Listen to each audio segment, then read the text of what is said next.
વેરાવળ સોમનાથમાં સ્ત્રી શક્તિને ઉજાગર કરી લોકહિત સેવાઓ પૂરી પાડનારા શ્રી મીનાબેન રમેશભાઈ જાદવને સોમનાથ ટ્રસ્ટની પ્રેરણા સોની હીરાબેન પ્રભુદાસ સતીકુંવરની પુણ્યતિથિ નિમિત્તે કૌસ્તુભ ડિફેન્સ ટ્રેનિંગ સેન્ટરના કાર્યને જિલ્લા કલેક્ટર શ્રીની ઉપસ્થિતિ સાથે લોક સાહિત્યકાર શ્રી વિજયદાન ગઢવીએ સમર્થન આપ્યું।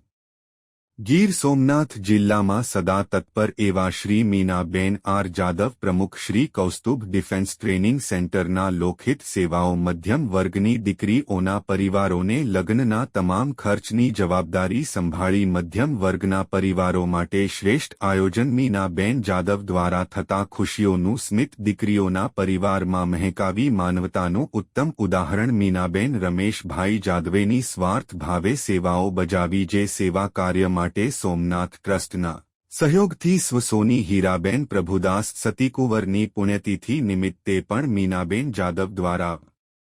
વ્યસન મુક્તિ કાર્યક્રમનું આયોજન કરેલ જેમાં જિલ્લા કલેક્ટર સાહેબ ડો દિનેશભાઈ બારડ રામસિંહભાઈ ડોડિયા સહિત અન્ય સોમનાથ ટ્રસ્ટના એસ્ટેટ ઓફિસર સુરેન્દ્રસિંહ જાડેજાની ઉપસ્થિતિ વચ્ચે જિલ્લા કલેક્ટર સાહેબે પણ બહેન શ્રી મીનાબેન જાદવને શુભેચ્છા પાઠવી હતી અને લોક સાહિત્યકાર વિજયદાન ગઢવી દ્વારા પણ મીનાબેન જાદવ દ્વારા થતા લોકહિત સેવાઓને બિરદાવી સોમનાથ ટ્રસ્ટ દ્વારા સન્માન કરવા આવ્યું। रिपोर्ट सोनी योगेश सतीकुंवर वेरावळ सोमनाथ।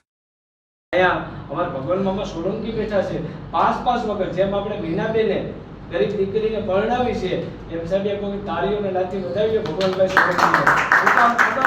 5 વખત એના સમયનું સાક્ષી હું છું 5 વખત અને કોઈ જ્ઞાતિવાદ નહીં કે આ સમાજની દીકરી છે કે આ જ્ઞાતિવાદ કે આ એ વસ્તુ નહીં એની જ્યાં જ્યાં જરૂરિયાત પડી કે ભગવાનભાઈ સોલંકી હોય મીનાબેન જાદવ હોય કે અમારા રિટાયર્ડ આર્મી મેન ઝાલા સાહેબ હોય એક વખત જ્યાં કોઈ પણ વ્યક્તિ કહ્યું કે મારે આ છે તો આપણે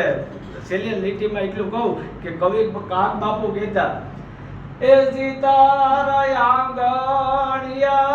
એ પૂછીને જે કોઈ આવે રે આવકારો મીઠો એમાં ડીકે છે બે આવી છે એને ખબર પડી છે ને મેં સાંભળેલું છે એવો ગરીબ માણસ આવ્યો ને જેને ખિસ્સામાં ફાફા મારતો હોય ને તો આ સાહેબ એમ બોલ્યા કે રેવા તો તારું કઈ શોધતું નથી તું દવા લઈને વયો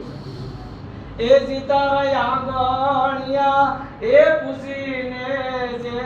કોઈ આવે રે આવકારો મીઠો આપજે કવિ કાક બાપુ એમ કીધું બેસી તારા આંગણિયા એટલે તારું નામ સાંભળીને આવે ગામમાં 3000 ની વસ્તી હોય।